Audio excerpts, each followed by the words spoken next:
দাদা হুম? তোমার একটা কোশ্চেন জিজ্ঞেস করবো? হ্যাঁ করুন। ছেলেরা তো খৈনি খেলে খুশি হয়, হ্যাঁ কিন্তু মেয়েরা কি খেলে খুশি হয়? দেখো, ছেলেরা খৈনি খেলে তো খুশি হয়, আর মেয়েরা খুশি হয় ভাতারের মাথাটা খেয়ে।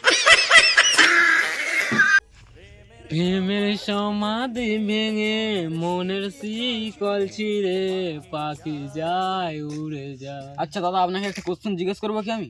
হ্যাঁ করুন। আচ্ছা, আমি বলছি যে মানুষ বিয়ে করে কেন? দাদা অনেক সুখ শান্তি পাওয়ার জন্য। আপনিও করুন, বুঝতে পারবেন। শালা বদ্ধাচ্ছুদাটা কি বোঝাতে চাইছে? অনেক কিছু সুখ শান্তি মানে? দেখি জিজ্ঞেস করেই দেখি। আচ্ছা দাদা, অনেক কিছু সুখ শান্তি মানে আপনি কি বোঝাতে চাইছেন? যেরকম আমি দেখ ভাই, মারা উঠতে বুঝতে মারা বইয়ের কাছে ঝাঁটা পিটা গায়, মারা ঘরে ঝাঁট দিতে হয়, তালা মাথা দিতে হয়, মারা সুখ শালার বাপের জন্মেও বিয়ে করছি না। শান্তি মারা বিয়ে করেই মারা মরছি।